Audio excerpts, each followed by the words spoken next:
Alrighty, folks, it is holiday season. We are actually less than 1 week away from Christmas, 2 weeks away from the new year.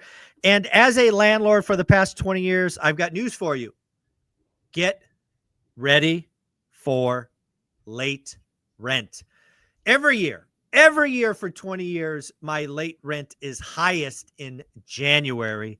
We're going to have a conversation with Dana Dunford from Henlane about why that might be. She has gone out and collected a lot of statistics. She's going to ask me to guess some, but we're really going to break it down. What should a landlord do knowing that your chances of late rent in January go up because of holiday season? How you doing, Dana?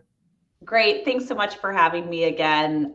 Yes, we saw, just to kind of put it into perspective with what we've seen in our system, we saw a 2.7 times increase in late rent that was being referred to court. So in other words, having to say recommendation, take this to court because they haven't been able to catch up. And so I looked into it further of why is there this anomaly and blip in January, and then it goes back down in February. And so the first article that I saw was on TechCrunch. That was from this year, so 2024. Black Friday sales. Guess how much they are up year over year? Oh, American consumers. I'll go 4.2%. Higher, 5%. Oh my goodness. Okay. All right. Which I like the shop. Yeah, I guess when you see inflation that might, inflation in prior years, you may have been able to justify that. But now, no, it's just gone back to the same trend of spend more and more and more. The next one is from Intuit Credit Karma.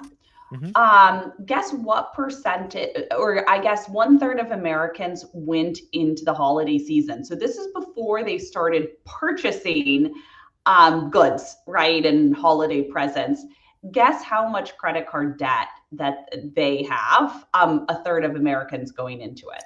So this is a financial number. This is a financial, or it's a dollar, and it's an average per person. Yes, and keep in mind, credit cards are really high. I think the interest rates on those is what, 23% or something crazy. Just nuts. Oh my goodness. I'm going to guess the average person went in with 18,000 in debt or credit card debt. Okay, not that much. It was 5,000. But for a third. You guys are making me feel better. Woo. So slightly better there. And then my next stat for you is with the American Psychological Association. What percentage of Americans are feeling and experiencing stress during the holiday season? Primarily financial, but I think some of it also has to do with family and family conflict. Oh my gosh. I don't know anybody in my circle that's not stressed about something. So it's going to be a big number. I don't know. Let's go 80%. Yeah, 89%. Oh, 90. Oh, yoy. 9 out of 10 are stressed. Oh man, we're supposed to be. Where's all the joy in the holiday season? Why? I want some joy. Where does this stress come from, people? I know. That's why I say Thanksgiving is my favorite holiday, because there's no presents and you're just thankful for everyone. And then Black Friday hits and it brings it straight up. So yeah, I think this is a really good just reminder. I'm sure as real estate investors out there, rental owners, you're feeling stressed because you're trying to say, how do I put more money aside, purchase my next rental property? As most tenants are living paycheck to paycheck, it's even harder on them because of the stress to get their second cousin twice removed a present and everyone else something when they don't have the cash in their bank. And so just a couple of other things to be mindful of during the holiday season. Last year, we also saw a 31% increase in tenant placements in January. So December tends to be slow, as well as February tends to be slow, but you will see in January an uptick. And I think there's quite a few renewals that happen on that January 1st, hopefully not in places where it's snowing and there's blizzards. And then also a 129% increase in heating requests. before Yeah. versus during the holiday season. So you see a lot more HVAC requests as well. So try to get ahead of that. Try not to have any more stress for your tenants. And then the other reminder is just to know your tenants and how they're feeling about things, because that January 1st, you may need some sort of payment plan to get them caught back up Yeah. if they can't afford the whole amount, and then helping mitigate that risk to get them the following year to make sure they're not doing that and paying late fees, and they feel very good about their financials. Yeah. I think there's a lot of things kind of in that. I want to go back to the number that you opened with just to make sure I understand it. I believe you said, um, basically tenants being recommended going to court was up 270%. So that's like the end of the late payments. That's like they can't get caught up. They got to go to court. The eviction proceedings start. Any idea what percent of tenants are late, January 5th versus December 5th? I got to imagine that's 4 or 5x higher, I would think. It is. And it's a lot of times they're able to figure something out before the late fee kicks in, but it's still up where those who are actually paying on the first cannot pay on the first. And they're scrambling to get the cash together because they look at their bank account and realize they don't have enough for the rent. And then they're having to go to parents or friends to get it. In part because I think things are very structured of, okay, you get a late notice, then it's after that as a reminder, a late fee kicks in, and there's that stress and anxiety of I need to get payments. But yes, definitely still increased. Yeah, what I would tell a mom and pop landlord is, whatever if your portfolio is 4 properties, and historically speaking, one of your tenants is just routinely late, but they always get caught up, right? They're caught up by the 15th or 20th or whatever it is in their situation. I would just tell a mom and pop landlord, plan for another one, right? It's likely to double. Yeah. That's been my experience. And again, I think, from where I said, again, 20 years, it's so predictable. I mean, I don't know what the numbers will be this year, but it would not shock me. I think we probably had 15 late pays in December. I think 11 of them caught up by the 10th. I think 1 went to evictions and the other on a payment plan, or the other 2 on a payment plan. It would not shock me if that doubles January, but I think the trend will hold out. I think most people will be on a plan or caught up by the 15th or the 21st. They just need that next paycheck to kind of come in. But yeah, plan for a lot more late pays in January, folks.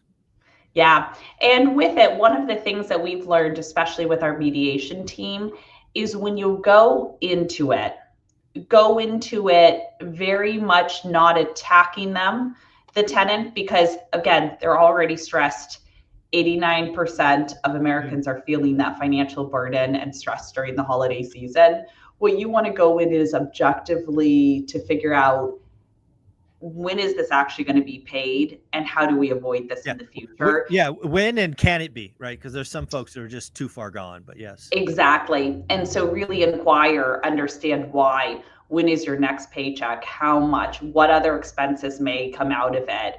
Okay, we've got these late fees. If we're on a payment plan, what else is part of that agreement, et cetera? And really understand what that looks like and whether this does need to go to court or if there's something that you can figure out. And then the other thing is to inquire with them. You want long-term tenants. Next year, how do we ensure this does not happen going forward? And I think it's a wake up and a reminder for all Americans that sometimes the best holiday presents are, hey, everyone, we're going to draw one name in the family. And that's the one person you get a present for. And you don't get 50 presents for everyone or whatever it may be. And of course, you probably don't want to become your tenant's financial advisor and avoid that. You just want to worry about the payments that are due to you. But I think it's a reminder to Americans that, it's not all about the presents. No, I if I were to do one thing, that would be, that's more of a bigger topic, but important one. There's a lot of things you could do to give, love and joy other than just buying an expensive toy or whatnot. Yep. So there are things you could do there. But yeah, the other thing, obviously, been doing this a long time. There's some folks that you need to give them resources down at the local Mhm. church or whatnot to help get caught up. Right? I'm lucky enough to have a property manager that has all that in place. Yeah. Yeah, there's resources usually in the community that can also help, and sometimes the right answer is to make a recommendation to a church that might make up for a month's rent or something of that nature. Yeah, that's actually a good point. Our mediation team with Eviction Shield, that's one of the first things they do is Absolutely. look at what are the local resources to help get the tenants paid and caught up on rent. Yeah. The other things that I have done in the past, one of the things that we'll look forward to doing if somebody goes late is here's the deal. They know they owe you rent. They know, Mhm. right? You don't have to, like you say, go in, browbeat them. They know they owe you rent. They know they're late. This is not a surprise to them. Typically, what's going to happen is they'll bring a plan to you, like, hey, I get a check on the 15th. I'll give you X amount of that, and then we'll pay double at the end of the night. Most of the time, they're going to come to you with that. Um, we don't do this a lot anymore, but back during the Great Recession, that was really bad. That Great Recession time frame, we actually did weekly payments. Now Yeah. I do not remember the last time we had weekly payments, but man, if we have a holiday season and a recession, landlords get ready to get creative because Yeah. that's a double whammy. Yeah, yeah, and I've seen a lot of success with weekly payments and structure like that. It also depends a lot of when your tenant gets paid, and Yes. that's why inquiring is really important because if you know they get paid weekly, a weekly plan may be the best thing Wow, for they them. enjoy it. No, they want it. Yeah, They want to get the rent money out first so that it doesn't get absorbed yep, by other stuff. Yeah. exactly, exactly. So I think that's such a good point. Yeah. So at the end of the day, Dana, you're doing a lot of amazing stuff at Hemlane. Where do we send them? Yeah, you can go to hemlane.com. We have something called Eviction Shield. Eviction Shield will help with that mediation, looking for rental assistance programs, et cetera, payment plans, work with the tenants through that. Just mention one rental at a time because you do get 20% off your first year. That's amazing. Dana, thank you so much. Thank you for being here. Happy holidays. Great. Happy holidays. Thanks for having me.